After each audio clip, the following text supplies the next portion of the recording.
আমরা অবস্থান করছি রাজশাহী বিশ্ববিদ্যালয়ের সিনেট ভবনের সামনে। আপনারা যেমনটা জানেন যে আগামীকাল অর্থাৎ ১৬ই অক্টোবর রাকসু নির্বাচন। আজকে ১৫ই অক্টোবর, কালকে সকাল থেকে বিকাল ৪টা পর্যন্ত ভোট গ্রহণ অনুষ্ঠিত হবে। এই ভোটে প্রায় ভোটার সংখ্যা ২৮,৯০১ জন। নির্বাচন কমিশন কিছুক্ষণ আগে রাকসু নির্বাচন কমিশনরা কিছুক্ষণ আগে সিনেট ভবনে সংবাদ সম্মেলন করেছেন।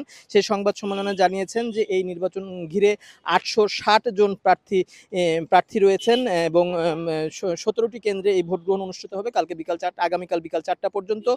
২৩টি, যার ৮৬০ জন প্রার্থীর মধ্যে রাকসুর যে ২৩টি পদ আছে সেই ২৩টি পদের বিপরীতে প্রতিদ্বন্দ্বিতা করছেন ৩০৫ জন।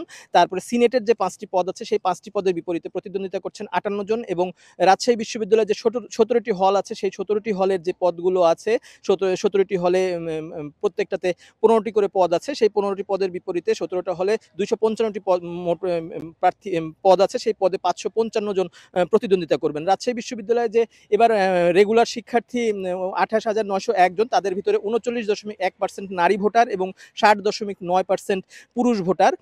তারপরে এবার যে ভোট গ্রহণ অনুষ্ঠিত হবে, ২৮,৯০১ জন যে প্রার্থী আছে সেই প্রার্থীদের ভোট গ্রহণ অনুষ্ঠিত হবে।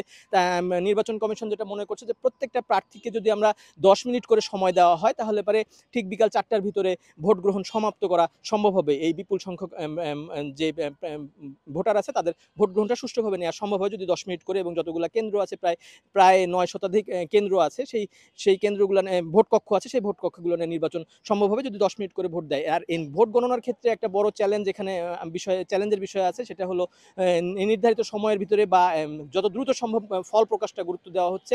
তারা আশা করছে যে ১৪ থেকে ১৫ ঘন্টার ভিতরে ভোটের ফলাফল তারা দিতে পারবেন। এর জন্য তারা ওএমআর মেশিনের উপরে নির্ভরশীল হচ্ছেন, যাতে ভোট গণনা সুষ্ঠুভাবে হয়, কোনো রকম সমস্যা না হয়, সেজন্য তারা মেশিন নির্ভর এই ভোট গণনার উপর নির্ভর করছেন, এবং যে পরিমাণ মেশিন দরকার সেই পরিমাণ মেশিন তারা সংগ্রহ করেছেন এবং প্রয়োজনে অতিরিক্ত বাড়তি রেখেছেন যদি কোনো কারণে মেশিন সমস্যা হয় সেই মেশিনগুলো প্রতিস্থাপন করে অন্য মেশিনে দ্বারা তারা ভোট সুষ্ঠুভাবে গণনা করতে পারেন। তো আমরা নির্বাচন কমিশনের যিনি এখানকার প্রধান নির্বাচন কমিশনার আছেন অধ্যাপক এফ নজরুল ইসলাম, তিনি আমাদেরকে যেটা জানান যে এখানে ভোট গ্রহণ অনুষ্ঠিত করতে তারা ধারণা করছেন প্রায় ১ কোটি টাকার মতো তাদের খরচ হবে।